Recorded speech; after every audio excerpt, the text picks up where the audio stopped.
बाँसुरीको धुन धेरैलाई मनपर्छ। मलाई पनि मनपर्छ। त्यसमा सम्मोहित पार्ने तत्त्व जो हुन्छ, एउटा चुम्बकत्व। यसो कल्पना गर्नुहोस् त, त्यही बाँसुरी एकजना अनाडीले बजायो भने कस्तो सुनिएला।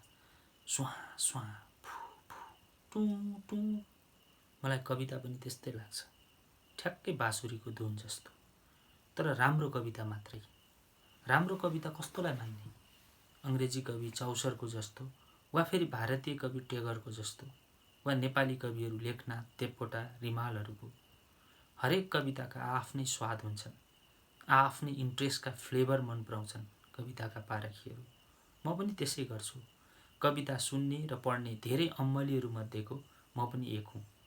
हो, कविता पढ्नु र सुन्नु आफैमा एउटा अम्मल हो, चुरोट पिए जस्तो वा ड्रिङ्क्स गरे जस्तो। जसरी स्मोकरहरू वा ड्रिङ्कर्सहरू आफ्नै कारण खोज्छन्, स्वाभाविक मैले पनि कवितामा त्यस्तै खोजी गर्छु। फरक ब्रान्डको चुरोट पिउँदा कस नमेटिए जस्तै राम्रो कविता सुन्न नपाउँदा खसखस लाग्छ। नराम्रा कविता सुन्नु त्यस्तै कठिन लाग्छ जति एकजना अनाडीले बजाएको बाँसुरीको धुन सुन्न हुन्छ। कसैले सजाय स्वरूप गोली खान्छस् कि एक दर्जन झुर कविता सुन्छस् भनेर सोध्यो भने म निर्धक्क भन्छु, बरु गोली हान। त्यसो हो भने कस्ता कविताहरू झुर हुन्छन् त? व्यक्तिगत रूपमा कसैलाई हुकुमी कोर्रा लगाएर यस्तै कविता लेख्नुपर्छ भन्ने हैसियत छैन मसँग, र त्यसो गरिनु पनि हुँदैन। तर पनि कवितामा केही त्यस्तो चिज त हुनुपर्छ जसलाई कविता भनेर पढ्न वा सुन्न सकियोस्। हिजोआज बजारमा कविता नाममा छापिएका पुस्तकहरू वा कार्यक्रममा पाठ गरिने कविताहरू सुन्दा पाठकहरूको नालिस सुन्ने एउटा छुट्टै अदालत नै गठन गर्नुपर्ने हो कि जस्तो लागेर आउँछ। त्यसो त कविताका पुस्तकहरू प्रकाशित हुनु, कविताका कार्यक्रमहरू हुनु सकारात्मक पक्ष हुनु। राजधानीमा त अझ टिकट काटेर कविता सुन्ने कार्यक्रमहरू पनि हुन थालेका छन् यदाकदा। तर कस्ता छन् त त्यसरी छापिने वा पढिने कविताहरू? अब विचार गर्नुपर्छ जस्तो लाग्छ। पछिल्लो समय प्रकाशन गृहको सङ्ख्या ह्वात्तै बढेसँगै साहित्यिक प्रकाशनको सङ्ख्या पनि उकालो लागेको छ। प्रकाशित कृतिहरूको किन्नकै निम्ति पनि पाठकले घरखेत गर्नुपर्ने अवस्था हुन थालिसकेको छ। तर प्रकाशित कृतिहरूको गुणस्तर कस्तो छ त? कहिलेकाहीँ त पाठकको दीर्घाबाट सोच्दा यस्तो लाग्छ, कागजको दुरुपयोग गरेको अपराधमा वनमुद्दा चलाउने हो भने हाम्रा थुप्रै लेखक र प्रकाशकहरू थुनिने थिए होला। पछिल्लो समय प्रकाशित अधिकांश कृति प्रकाशकहरू वा साहित्यिक कार्यक्रम हेर्दा उदेक लागेर आउँछ। न लेखकहरूमा गाम्भीर्यता छ, न शैलीगत विशिष्टता। विशेष गरेर कविताहरू वा गजलको नाममा यस्तो भइराखेको छ। गजल त यस्तो आतंक बनिसकेको छ कि देश, समाज, संस्कृति, राजनीति आदिमा गम्भीर हुनुपर्ने युवा पुस्ता काफियाहरू अन्त्यानुप्रासको वावमा भुलिरहेका छन्। गैर मुसलसल गजलको नाममा टुङ्गो न बुङ्गोको शेरहरू बनाएर एकछिन सस्तो वावामा झुमिरहेका छन् साहित्यिक मञ्चहरू। आखिर किन यसरी खस्किरहेको छ हाम्रो काव्यिक क्षेत्र? किन लेखिएका छैनन् जीवन्त कविताहरू? सायद हामीमा अध्ययनको कमी छ। हो, हामी साह्रै कम पढ्छौँ, वा भनौँ पढ्दै पढ्दैनौँ।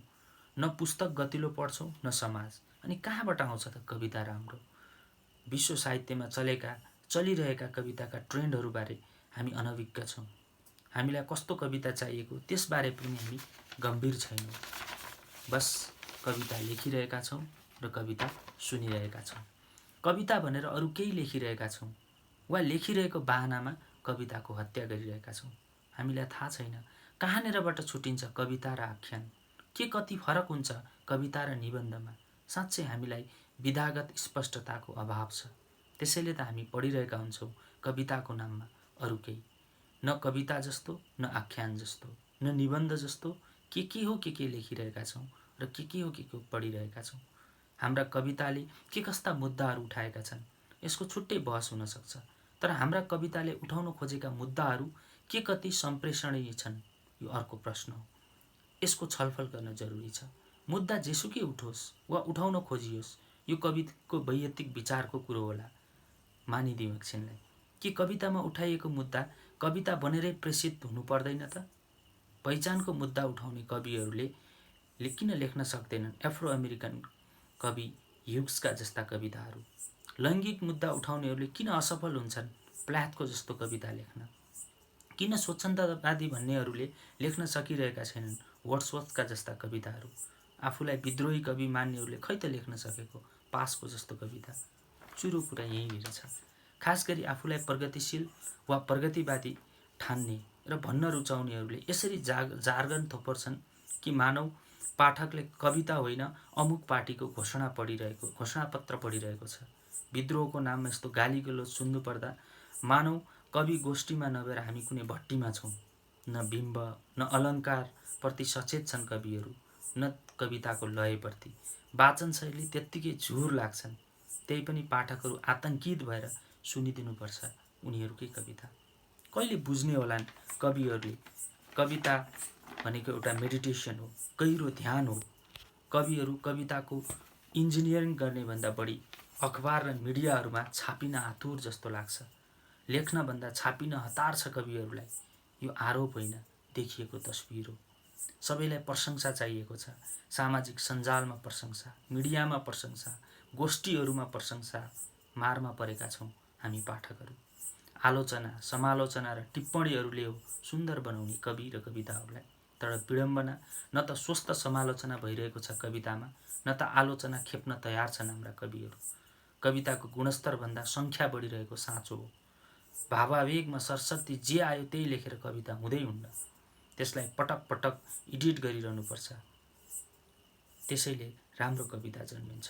त्यसैले 50औं पटक एडिट गरिसकेपछि एउटा सुन्दर कविता जन्माउन सकिन्छ।